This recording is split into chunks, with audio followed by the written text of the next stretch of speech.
Deuteronômio, capítulo 7, versículo 25 e 26. A Bíblia nos diz assim: as imagens de escultura de seus deuses queimarás a fogo. A prata e o ouro que estão sobre elas não cobiçarás, nem os tomarás para ti, para que não te enlaces neles, pois abominação é ao Senhor teu Deus. Versículo 26. E não porás, pois, abominação em tua casa, para que não seja anátema, assim como ela, e todo a detestarás, e de todo a abominarás, porque anátema é. Nós iremos meditar algumas coisas aqui neste texto. Nós vamos ter mais uma palavra de oração e logo depois nós vamos dar continuidade. Vamos orar. Pai, obrigado por sua palavra, fala aos nossos corações. Me usa, Senhor, nesta oportunidade para que o seu Espírito possa tocar os corações nesta noite. Obrigado por tudo, em nome de Jesus. Amém e amém. Os irmãos que estão de pé podem se assentar. Ok. Esse texto que nós acabamos de ler, irmãos, obviamente o Senhor está tratando a respeito de idolatria no povo de Israel. Quando o Deuteronômio foi escrito, o povo de Israel estava prestes a entrar na terra prometida. Tanto é que assim que Deuteronômio é encerrado com a morte de Moisés e a posse de Josué. E Josué é o instrumento usado por Deus para liderar o povo para entrar na terra prometida e assim conquistá-la. Então Deus aqui em Deuteronômio está dando as últimas instruções para o povo antes de entrar na terra prometida. E aqui nos versículos 25 e 26, Deus está falando para a nação de Israel tomarem cuidado com os ídolos, com as esculturas que eles iriam encontrar ali em Canaã. Que muito possivelmente eles iriam encontrar esculturas folheadas a ouro, revestidas de ouro, revestidas de prata. Então a ordem para Deus a ordem de Deus para o povo era que eles deveriam pegar essas imagens que eles encontrassem e queimá-las a fogo. E não era nem para cobiçar o metal precioso que aquelas peças eram revestidas, para que aquilo não pudesse servir de enlaço para a nação de Israel, porque eles poderiam olhar para aquilo e falar assim: nossa, é valioso, vou pegar e vou levar para dentro de casa, porque é valioso, E aquilo servir como uma desculpa para levar um ídolo para sua casa e assim a família posteriormente vir atrair ao Senhor adorando outros deuses e imagens de esculturas. No versículo 26, o Senhor vai falar assim: olha, vocês não devem de maneira nenhuma pegar isso que é abominação. Nós vamos ver o que é abominação aqui, Isso que é abominação e levar para dentro da sua casa, porque certamente vocês se tornarão anátema.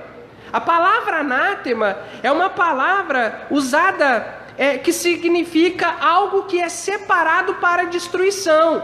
Por exemplo, Jericó, quando foi destruída, ela foi anátema ao Senhor. Ou seja, ela foi reservada tudo para destruição. Não era para pegar nada, nem prata, nem animal, nem nada. Tudo era para ser destruído. Então, quando Deus fala que não era para levar, porque senão eles se tornariam anátemas, ele está dizendo o seguinte: porque se vocês pegarem essas imagens de esculturas e levarem isso que é abominação ao Senhor para dentro de sua casa, vocês serão destruídos por causa disso. Então não faça isso de maneira nenhuma. Irmãos, a minha intenção nesta noite não é trazer um estudo ou trazer uma mensagem, um devocional para condenar o culto à imagem de esculturas. Não é isso que eu quero fazer nesse momento. Mas eu quero, neste momento, com esse pequeno texto, destacar duas advertências muito importantes para nós meditarmos nessa noite, que nós podemos aplicar em nossas vidas, que é muito importante essa aplicação na vida de todos nós. A primeira advertência que eu quero destacar e já aplicando para as nossas vidas é para que nós tomemos cuidado com as idolatrias. Como eu disse, o Senhor aqui está condenando o povo, ou melhor, condenando a idolatria, condenando a prática de pegar um ídolo, uma imagem de escultura e levar para dentro de casa, que não era para o seu povo fazer isso. Mas, irmãos, idolatria não é apenas você ajoelhar, ou adorar, ou orar, para fazer uma oração para uma imagem de escultura. Isso é apenas um tipo. Existem muitos outros tipos de idolatria. Como, por exemplo, o álcool. Alguém que tem problemas com o álcool pode se tornar uma idolatria, porque ele não consegue viver sem aquilo. Um esporte, por exemplo, tem pessoas que, crentes no Senhor Jesus Cristo, por exemplo, que se tirar o esporte da vida dele, ele perde o sentido da vida. Uma pessoa pode se tornar um ídolo na nossa vida, como por exemplo um namorado ou namorada, o cônjuge, os filhos, netos, podem se tornar ídolos. Jogos eletrônicos, nós que estamos aí nessa era da tecnologia, das coisas digitais, né? Jogos eletrônicos, redes sociais, essas coisas podem se tornar ídolos na nossa vida. Tem pessoas que não conseguem ficar 30 minutos sem olhar no celular, que se deixar o celular lá com o telefone ali esqueci, fugiu a palavra aqui, né, com a chamada alta, né, com as notificações no volume alto, e ficar lá chamando lá, né, a pessoa ela já entra no desespero, porque ela tem que olhar ali para ver o que está acontecendo, né? Idolatria, meus amados irmãos, um ídolo é tudo aquilo que toma o lugar de Deus nas nossas vidas. Qualquer coisa, pensa aí na sua vida, qualquer coisa que pode tomar o lugar de Deus, isso se torna um ídolo nas nossas vidas.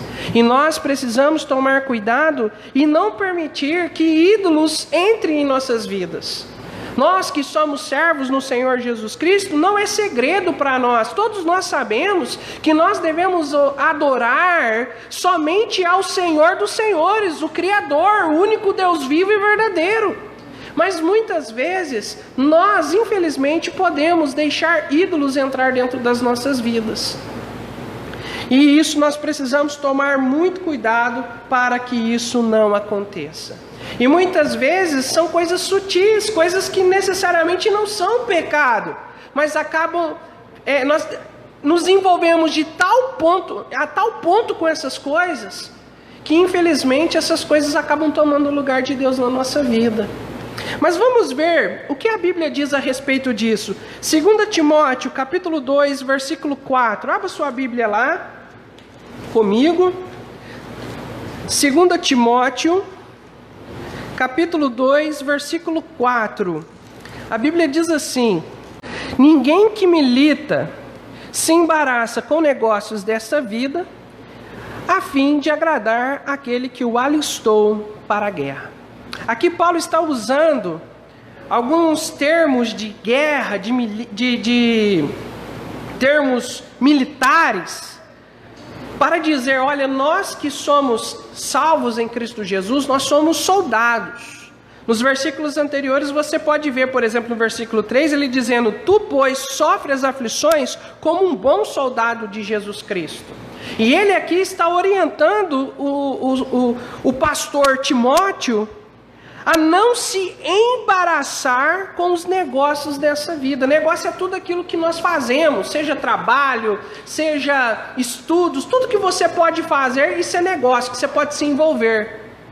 Nós precisamos tomar cuidado para nós não nos embaraçarmos com os negócios dessa vida, para que nós não possamos nos colocar numa posição de desqualificação diante do Senhor. Vejamos um outro texto, Hebreus capítulo 12. Hebreus 12, versículo 1. Diz assim: portanto, nós também, pois que estamos rodeados de uma tão grande nuvem de testemunhas, deixemos todo o embaraço e o pecado que tão de perto nos rodeia, e corramos com paciência a carreira que nos está proposta. Veja aí a orientação do autor de Hebreus para as nossas vidas. Deixemos todo o embaraço e o pecado que tão de perto nos rodeia. Nós precisamos tomar cuidado com as coisas que podemos nos embaraçar, com as coisas que estamos envolvidos no nosso dia a dia, para que essas coisas não se tornem ídolos na nossa vida. Eu estava conversando com um irmão novo convertido dias atrás e nós estávamos falando, por exemplo, sobre vícios, sobre, por exemplo, vício no álcool. Aquele servo que tem problemas com o álcool, ele precisa abandonar isso. Ele não pode nem ao menos comprar isso, porque certamente ele irá se envolver com isso. Esses dias para trás, no último domingo, eu tive a oportunidade de assistir a mensagem que o pastor Jonathan Smith pregou lá na Igreja Batista Macedônia, via a Zoom, o sistema que eles têm usado lá para realizar os cultos, e eles têm transmitido pelo Facebook. E eu tive a oportunidade de ouvir a mensagem, e ele mencionou a respeito, por exemplo, de portas, de pecados que nós nos envolvemos, que muitas vezes acabam sendo portas abertas que não podem ser fechadas na nossa vida. E para nós não cairmos nesses pecados, muitas vezes, nós precisamos fugir desses pecados. Porque Deus não irá fechar essas portas, nós mesmos não temos capacidade de fechar, e nem mesmo Satanás pode fechar. O que basta a nós é fugirmos para longe dessas portas que uma vez foram abertas em nossas vidas.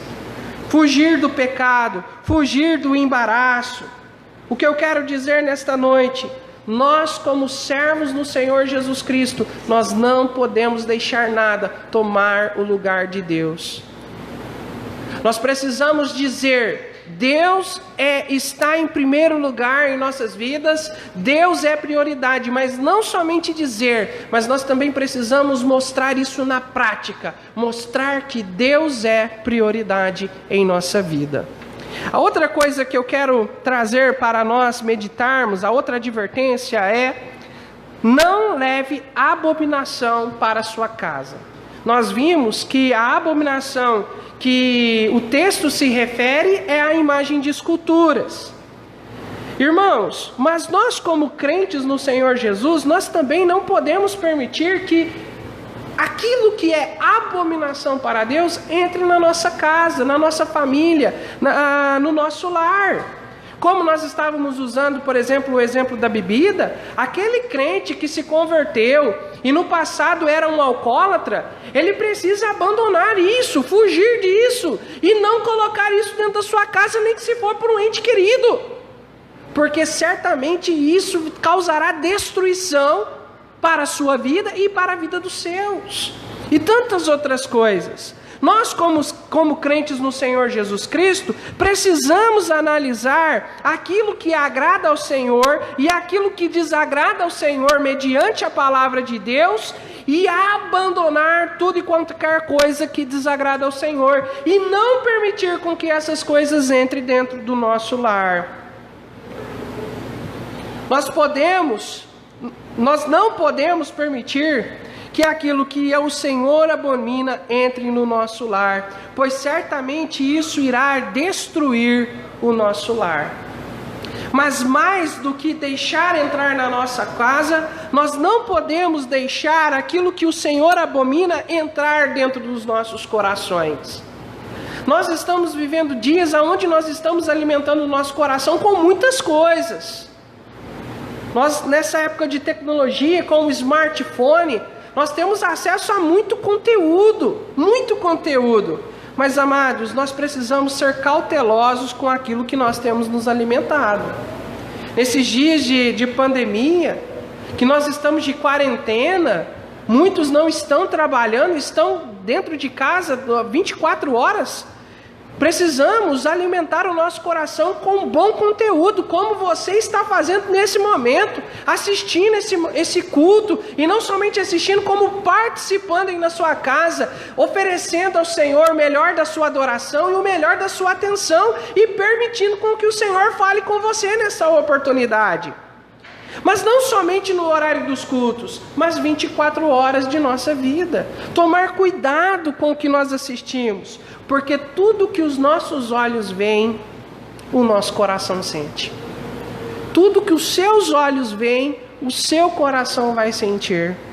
E nós vemos na palavra do Senhor que aquilo que nós vamos enchendo o nosso coração vai moldar a nossa vida, vai mudar nossos pensamentos, vai mudar as nossas atitudes, vai mudar aquilo que você fala, porque de acordo com o próprio Senhor Jesus Cristo, aquilo que você está cheio do coração é aquilo que você vai se tornar, é aquilo que você vai colocar para fora, é aquilo que você vai falar.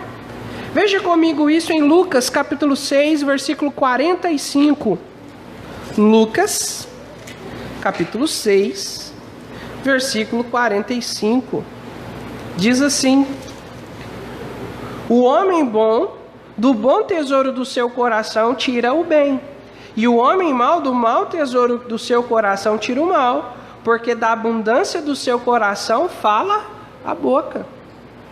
Então precisamos tomar cuidado com aquilo que o nosso coração está sendo alimentado. Não deixe aquilo que é abominação para o Senhor entrar na sua vida, entrar no seu coração, entrar dentro da sua casa. Tira tudo isso para fora, jogue fora. Principalmente aquilo que você sabe que você tem fraquezas, aquilo que você tem dificuldades de enfrentar. Abandone isso. Não fique enamorando essas coisas, rodeando aquilo que é fraqueza para você, porque certamente você irá cair. Mas sabe o que você precisa fazer? Busque o Senhor. Enche o seu coração com as coisas do Senhor, orando ao Senhor, desfrutando da doce presença do Senhor, como nós falamos no último culto. Enchendo o seu coração da palavra de Deus, decorando versículos, fazendo a leitura bíblica diária, fazendo batalha bíblica dentro da sua casa com seus filhos, com seus pais. Coloque Deus em tudo que você vai fazer. Viva a palavra de Deus 24 horas de sua vida.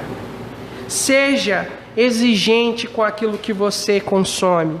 Seja prudente, seja sábio. Enche o seu coração com aquilo que agrada ao Senhor. E tudo que você fizer, coloque o Senhor como prioridade.